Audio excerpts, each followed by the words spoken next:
Welcome to another episode of Purchase to Profits. I'm Seth Ferguson. Make sure you hit the subscribe button so you don't miss our daily interviews with successful real estate investors. Our guest today runs a real estate sales and property management team managing over 200 units in Colorado Springs and surrounding area. He has experience investing in single-family homes, multifamily, and mobile home parks. Colin Smith is the owner of Solid Rock Realty. Colin, welcome to Purchase to Profits. It's great to have you on the show. Thanks, Seth. Looking forward to being here. Yeah, always. Actually, it must be pretty early in the morning for you in Colorado. No, it's only 9 o'clock, so this is pretty late in the morning for me. Yeah, yeah. Oh no, are you one of those 5 a.m. people? Actually, 5 a.m. exactly. That's when I get up, start working out, start listening to podcasts, educating myself, and getting my morning going. Nice. I love it. So let's talk about your real estate goals. Where are you looking to go with real estate? So really, I guess our goals are sort of our same as my wife and I's why, if you will. You know, our goals, we just want to be able to travel wherever we want, whenever we want. And, you know, if we want to stay a little longer, we want to have that ability without really anything tying us down. So, you know, our big goal is just passive cash flow as much as possible while, you know, being able to sustain a life here in town and keeping the business operational. Yeah. And, you know, with the business, are you looking at expand, like, do you set targets for yourself saying, hey, I want this many units under management, or I want to acquire X number of properties a year? Do you think about it that way? Yeah, absolutely. So on the sales side, our goal is about 100 property sales for the year. And then on the property management side, we started the year with about 122 units under management. And our goal is to get to 250 units by the end of the year. And right now we're actually ahead of that pace. Nice. And you mentioned you and your wife's why. Did you always have that same why? Because I know for myself, it's changed over time. So how has that morphed for you guys? You know, back when I first got started, it was more, I actually was originally an engineer, graduated back in 2012, got right into a traffic engineering job and really did not like it. But at the time, I had bought a house, was doing the whole quote unquote house hacking thing, had a few guys living with me, and one of the guys who did come to live with me got his license and encouraged me to get mine as well. And that kind of set me down this whole career path of getting into real estate and learning everything I could there. And so really the initial why was just get out of my daytime job to do something else. Now I essentially created a new daytime job, but I love what I'm doing now, whereas I really did not like what I was doing before. Yeah.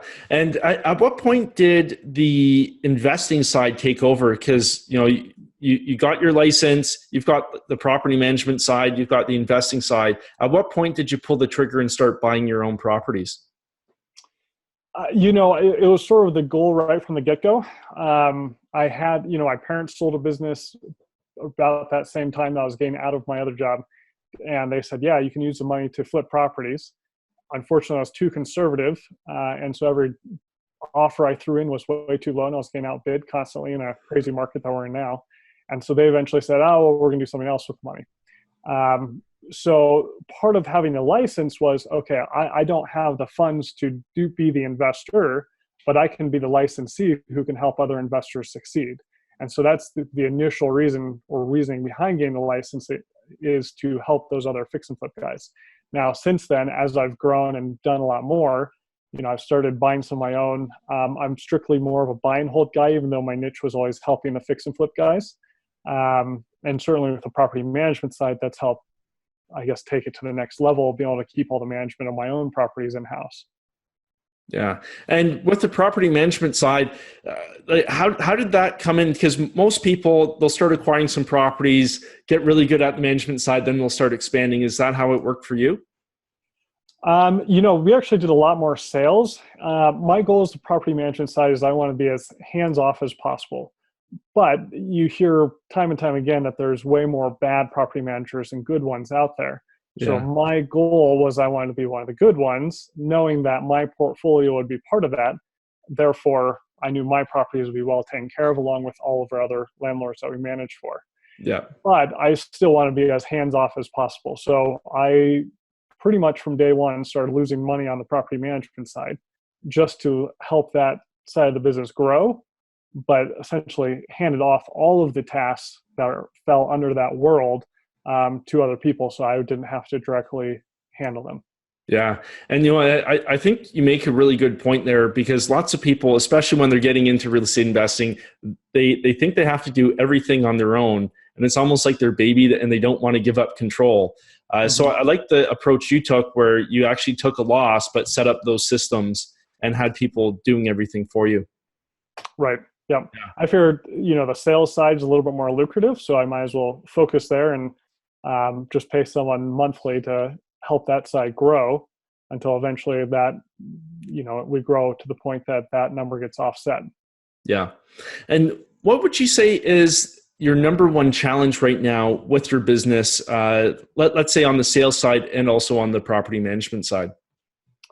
And I'll probably add the other investing side back into it. Right now, I've got so many projects going that it's hard to find time to do it all. And I'll be honest, a lot of my friends call me a workaholic at this point in time, but at the same time, I love what I do. I am working pretty much 7 days a week from 5 o'clock in the morning, get going right away, and usually don't stop till about 9 when it's time to go to bed and restart. Most of what I have as far as under my personal portfolio is in some sort of renovation or is, approaching a big renovation. So just trying to get all these projects either done or started has sucked up a lot of time. So trying to balance both the investing side, the sales side to keep cash flow coming in, as well as the property management side, just keeping everything growing. It's taken a lot of time, and it's been definitely a balancing act. Yeah. Well, you've got all these plates that you're spinning. So what sort of routines and rituals have you then developed to help you, keep control of everything? I think taking care of myself is probably the number one thing. My wife is a huge support. I probably couldn't do it without her. But kind of like we're talking at the beginning, we get up at 5 o'clock. I work out for an hour and a half. And during that hour and a half, I'm also spending time educating myself, trying to learn new things. Right now I'm studying to actually take the professional engineering exam so we can stamp our own designs in the future. So just knowing that I'm working out and taking care of myself and eating well honestly gives me the energy I need and the focus I need for the rest of the day. Yeah. And how do you approach it? Because you've got the different businesses. Do you section things off and you'll concentrate one day on one business and the next, or how do you block off your time? Scheduling. Yeah. I mean, I definitely have to schedule quite a bit. For the most part, anything that's not scheduled ends up being phone calls and emails, and that can suck up a lot of time. So I just make sure I try to set, pretty rigid schedule for myself. Yeah. And on the investing side, building your portfolio, did you hit any plateaus where, it was tough to kind of break through and acquire the next property? I would say I'm in that right now. For example, I got a 19 unit that we syndicated, and all 19 units are literally studs. We've pulled out all the electrical, all the plumbing. We're just waiting for the architect to finish up the plans so that we can start putting things back together. And once we get those plans approved by regional building department, we should be able to pretty much throw all the materials in pretty quickly. I've got another fourplex that is also totally vacant that hopefully in the next 60 days will be 100% done. I've got a triplex. I'm terrible condition, but that's rented out. So it's a break-even deal. But the nice thing about that one is that in 1970, it was approved for a 28-unit apartment complex. And it's in a really good part of town. So that's one that's sort of just sitting in the back end waiting to go. And then my mobile home park, just bought that not too long ago. And right now we're working with an engineer to get utility development going. So, it's sort of one of those things where you just have to focus on whatever the next step is and try not to think too far down the road. But also got to make sure enough cash flow is coming in through the business to sustain our current life and get these renovations underway. Yeah, 100%. And so are you taking your foot off the pedal then and looking for new acquisitions? Because I know it's almost like on the real estate sales side, if you get really busy with deals, you stop prospecting. And then once those deals are done, you have no incoming leads. So are you finding the same thing on the investing side? Because my niche is working with investors, I really haven't taken my foot off the pedal. Been the last couple of weeks trying to work my way through a 53 unit that we may syndicate if the numbers work out right. Had somebody bring a 22 unit to me last night that wants me to evaluate that one. Trying to work on getting a couple other properties under contract for some other investors. So I honestly no, because if I don't, get the job done, I might at least try to get it done with someone else and get the commission off of it. Yeah. Not to mention, if I can get the commission off of it, we'll usually also manage in-house, so it grows both sides of the business. Gotcha. But at the same time, everybody's kind of expected me to do most of the evaluations, make sure all the numbers are right. And ultimately, I'll be the one who manages at the end of the day. So if I don't get those numbers right, it's going to come back to bite me pretty quickly. Yeah. So yeah, again, it kind of goes back to that balancing act and just having to work around the clock to keep up with everything right now. Yeah. And you mentioned the importance of getting your numbers right. And you also said when you were first starting out, you were way too conservative and got blown out. What's your view on solid underwriting, and how has the approach you've taken changed over time? It really hasn't changed much over time. We're always cash flow investors. We want to make sure that particularly in the multifamilies, that whatever income is coming in, it's going to be able to sustain both the property itself and any future expenses. In the Colorado Springs market right now, I always tell people, if you're looking at a fourplex and you're putting 25% down, if you can break even after all expenses are getting paid, including future expenses, that's probably a pretty good deal. Our prices have gone up so high that it's hard to see the rents keep up with it. And so you almost just have to expect very minimal cash flow for the first few years. Yeah. But evaluating these properties, you got to make sure that you can have enough expenses set aside every month for those first few years, because expenses definitely do come up. Yeah, well, 100%. Well, let's shift over to a Keystone deal. So is there a deal that stands out that made a big impact on you and your business? I've done a couple flips in the past that certainly helped. That I guess I won't call those my Keystone deal. Probably my best deal is this mobile home park that I just purchased not too long ago. Took about the setup is it's actually on two lots, but one of the lot is also or was conjoined with a auto garage shop that the seller wanted to keep. So we spent about 9 months just doing the subdivision between the mobile home park and this auto garage shop before we could even purchase it. Now that we've purchased it, now we're going to work on redoing all of the underground utilities. And then as soon as that's done, we'll start bringing in new homes. I probably bought it for a third of the current market value, which is really great. And,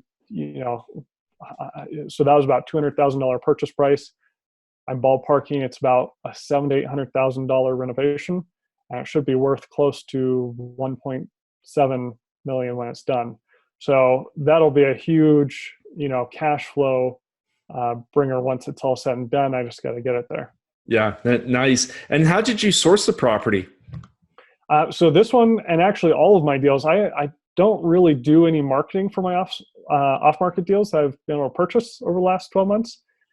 They've all come to me from one person or another just through networking. So this one in particular came from my insurance agent. His dad owned the property, and he's owned it since I think the 60s and was finally ready to be done with it.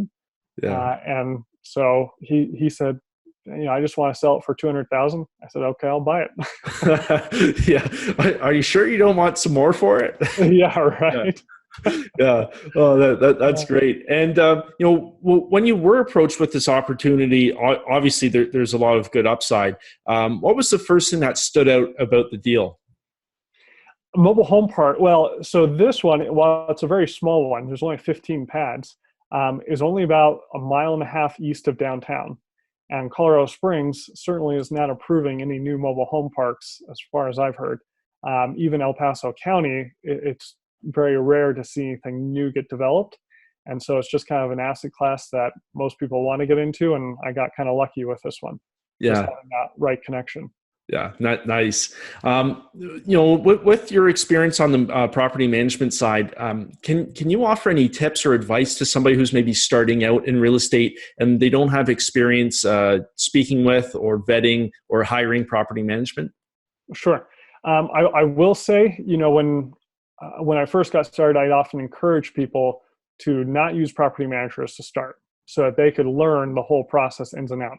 Unfortunately, I saw too many people, burn their property down essentially with Yeah. bad tenants or not managing it right or not taking care of the maintenance items. I've stopped recommending that. So if they're just getting started, I always recommend property management as far as vetting them. Try to get referrals, try to see who else they're working with, see if their goals are aligned with the landlord's goals. So for example, we're one of the few property management companies in town who don't charge a leasing fee. And we don't do that because to me, that seems like a conflict of interest with the property manager because they can almost double their property management fees annually if they can replace the tenant every 12 months. And of course, they're going to do that by not taking care of the property, not taking care of the tenant. So our fee is only 10% of rent actually collected. So that means we don't get paid if the tenant's not paying. So if the tenant goes bad, we don't get paid. Or if it's vacant, we also don't get paid. Yeah. Therefore, our goal is perfectly aligned with our landlord's goal. Yeah. And that's so important, especially, well, not only with the investor and property manager, but also with the investors. If you are syndicating a deal, it's always about aligning those interests and make sure everybody's on the same page. Right. Yeah. Yep. So since you got involved in real estate, what sort of impact has it had on your life so far? Ultimately, I love the business. I really enjoy it. I love all aspects, both from sales to the property management side. So, they kind of say, if you love what you do, you don't work a day in your life. And that's kind of how I feel. I don't really feel like I have to show up to work. I get to go to work. Yeah. So that's the biggest impact for me. Yeah. And, you've brought on other employees, like you've got your sales team and the management side. How has it been growing that team? Because it's always tough to get the ball rolling as you grow your team. So walk us through kind of your approach at the start. Who was your first hire? So my first hire was just an admin assistant on the sales side. The real estate company I was with prior to launching my own business didn't allow me to do property management. So I was strictly sales at the time. I was helping my family manage their small portfolio of a couple single families, so it wasn't much. Hired on assistant who's still with me today, and they do just a lot of the back end, this, that, random tasks, as well as our transaction coordination. So that really helped free up a lot of my time. And then from there, I hired the first property manager to help me sort of get that ball rolling. And of course, they were pretty bored most of the time because we didn't have a whole lot under management. But I always had them working on different things to try and grow that side of the business. And then as we've grown, we've started adding in more people as we've needed, and it's all fit. Yeah. And, how do you approach bringing in a new person? Because you've got your culture now, you've got the people working. Do you look for experience or do you look for, just how they'd fit in? Which is more important? I'm way more interested in the person than I am the experience. Yeah. Experience helps, but especially in the real estate world, I feel like anything can be taught and people can catch on pretty quickly. So I'd much rather have the right person on my team than somebody who's got 20 years of experience but are stuck in their ways. Yeah, 100%. And obviously, once you get a team of a decent size, all your systems have to be top notch. Right. Well, what can you give us one example of maybe an experience where your systems weren't up to scratch and you had to change things up on the fly? So we try to use a lot of our rental inquiries, anyone who's interested in any of our rentals, towards our sales side as well. We kind of get around the do not call list because those people initially reached out to us, which is nice. Yeah. And so we just start the conversation of, hey, did you find somewhere to rent? Since so many properties in Colorado Springs are under management and a lot of our screening is much of the same, people with certain dog breeds really struggle to find rentals, if they're on that dangerous breed list. And so sometimes we're able to talk them into, hey, you're struggling to find somewhere to rent, you've got a budget of $1,500 a month. Have you thought about buying? Might be an easier opportunity, especially with Colorado Springs having 5 military bases. They can use that VA financing with 100% down. And for them, it can be easier to buy than to even rent in this town. Mm-hmm. No, that's a really good point. And in terms of your plans, where you're looking to take your portfolio and business 10 years from now, where do you see yourself? I'm hoping to probably syndicate more deals, but also have that freedom and flexibility that my wife are looking for, and be able to travel a lot more. Yeah. So, most of my work is done on the computer, and I think our future goal is that we can start spending a month here and there throughout the world and start working a little more remotely. Yeah. Well, as long as you can get Wi-Fi on the beach, right? That's right. Yeah. Yeah. So in terms of achieving, doing more deals in a syndication structure, what sort of changes will you have to make to your business to make that happen? I don't know if it'll really be changes to the business. It'll just be an addition to. So just continuing to network, continuing to, grow our contact list, and having those conversations with investors that are wanting to be a part of the bigger deals. Yeah, for sure. Well, this has been great, Colin. So if somebody's looking to reach out, learn more about your companies, where can they find you? So the best place to find us is just going directly to our website, which is solidrockre.com. And starting there, if they want to reach out and ask questions, I'm always happy to help. Perfect. Well, just want to say thanks so much for taking the time today and sharing those great tips with us. Yeah, thank you, Seth. It was fun. Yeah. But pleasure was all mine. And to you, our viewers, I wish you well on your journey from purchase to profits. See you next time.